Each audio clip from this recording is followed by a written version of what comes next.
je suis honoré de cette distinction.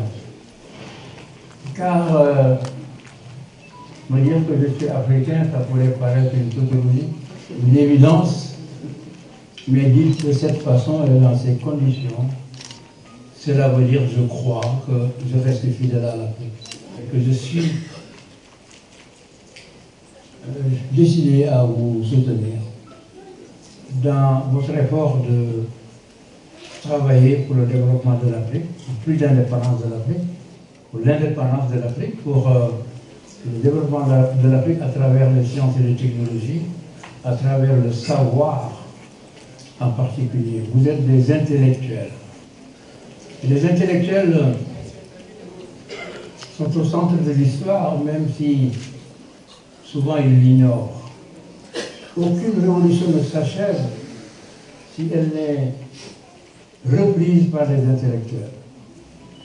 Si la révolution sociale profonde qui a pris ses racines aux États-Unis ne s'achève par la Constitution de 1787 aux États-Unis et celle de 1789 en France, c'est parce qu'il y a eu le relais des intellectuels qui l'ont théorisé, l'ont projeté dans un système cohérent. Et les batailles africaines de l'indépendance, finalement, ont été entreprises et menées par des cadres, par des intellectuels. Et les transformations qui se font aujourd'hui sont des transformations entreprises par des intellectuels. Alors, je voudrais vous dire simplement que vous ne pouvez pas échapper à votre mission historique. Si l'Afrique doit se faire, certes, c'est à l'écoute des travailleurs, de ceux qui produisent pour nous, travailleurs de toute industrie à travers le syndicat, mais ça doit être surtout aussi à travers les cadres de l'Afrique. Parce qu'ils ont, par leur formation, une horizon très large sur la géopolitique mondiale qui conditionne le succès des actions locales et aussi une projection sur l'avenir. Les intellectuels ne peuvent pas occulter cette mission. Qui, mieux que les intellectuels, peut embrasser cet ensemble et continuer à définir des orientations? Malheureusement, même si les intellectuels sont à base des révolutions, il est rare qu'ils puissent assumer des pouvoirs. Peut-être que cela ne les intéresse pas, mais ils ne se rendent pas compte que leurs idées alimentent l'histoire, alimentent les sociétés. Je connais la force de l'idée. Et c'est pour ça que j'ai toujours bâti mon action sur des principes. Et j'ai toujours théorisé mon action. Toutes mes actions sont théorisées. Ce ne sont pas des choses que je fais comme ça en me réveillant le matin, non. La douane, c'est une théorie économique. J'ai toujours privilégié l'idée et j'ai toujours cherché à donner compte à l'idée. Mais chaque groupe est venu à l'idéologie, ça veut dire un système de valeurs et un système d'idées. Parce qu'il faut distinguer l'idéologie de la doctrine. L'idéologie est un système de principe. Nous avons voulu tirer la théorie de notre action. Et surtout nous éclairer sur les points d'impact, n'est-ce pas, d'un plan qui pourrait conduire le Sénégal plus loin. C'est pourquoi nous avons élaboré d'origine la doctrine du travaillisme, devenue la doctrine du libéralisme social. Le libéralisme parce que nous sommes attachés fondamentalement à la liberté, qui conduit donc à la démocratie. Libéralisme social, c'est-à-dire que l'homme n'est pas un individu isolé sur une île, il vit en société, donc, et surtout cette interdépendance entre les personnes en Afrique est plus forte qu'ailleurs. C'est ce qu'on appelle le solidarisme dans certaines théories anglo-saxonnes. Nous avons intégré tout cela, qui fait que si nous nous occupons de l'homme, de la liberté, du respect des droits de l'homme, nous nous occupons aussi du droit des peuples. Nous nous occupons du droit des individus de manière générale, qu'ils soient des paysans, qu'ils soient des ouvriers ou d'autres.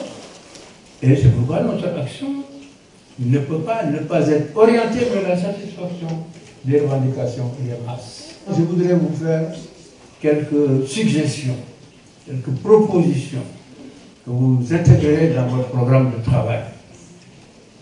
Sur le plan des infrastructures, exiger que les États construisent de bonnes infrastructures. L'agriculture, vous avez l'exemple de la Guana, très rationnel, conseillé d'ailleurs par certaines organisations internationales à certains États. La santé, nous avons un système de santé de Buchy qui compte de prouver qu'en Afrique, il y a un meilleur système de santé que celui du Sénégal. Au bout de tout ça, nous allons mettre un système de santé numérisé, entièrement numérisé. Je vous demande de suivre l'évolution du Fonds de solidarité numérique, dont l'objectif est de brancher l'Afrique. Aujourd'hui, le développement passe par l'ordinateur. Et à tous les niveaux, on utilise l'ordinateur. Moi, j'avais fait un objectif de 500 millions d'ordinateurs à l'Afrique. Dans le domaine de l'environnement, je voudrais vous demander de continuer à supporter le projet de la Grande Muraille Verte. Car cette muraille, c'est elle qui arrête la progression du désert, qui est en train d'avaler progressivement notre continent. C'est faisable, puisque nous avons commencé au Sénégal cette expérience, que des étrangers viennent voir comment est-ce que c'est possible.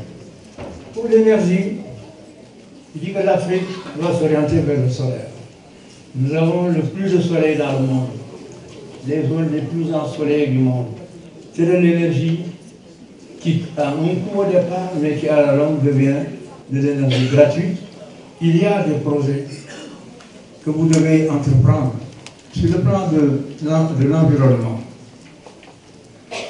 Nous avons lancé l'idée du mur de l'Atlantique, l'érosion côtière qui mange notre continent, à raison de je ne sais pas combien de centimètres par an. Ce phénomène se fait sur la côte ouest de l'Afrique et aussi dans le golfe de Guinée, où les eaux marines vont à plusieurs kilomètres à l'intérieur du continent. De même, l'eau de mer, chez nous, va jusqu'à l'Iguerre. Et il y a une solution que nous avons proposée au Sénégal, nous avons préconisé, et j'ai même fait un exemple, c'est le mur de Copenhague. 2 km de mur que la mer ne peut pas pénétrer. Mais ça, il faut le faire sur les 7000 km. Pendant des années, de 1965 à 1999, nous avons fait de la coopération, qui n'a pas fait grand-chose, même pas pu résoudre les conflits.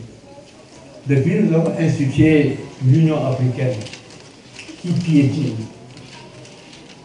parce que les États sont jaloux de leur indépendance.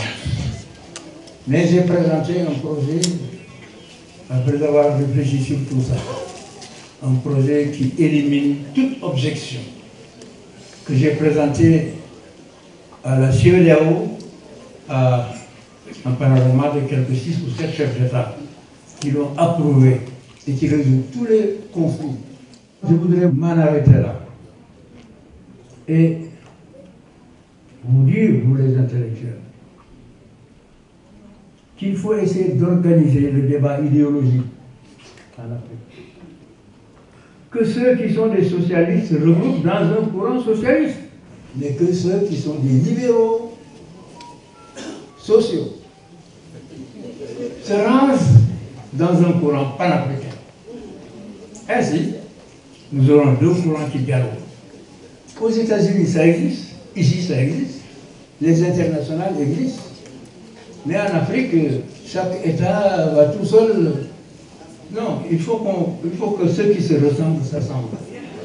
Il faut mener ce débat que vous ne pouvez pas occulter.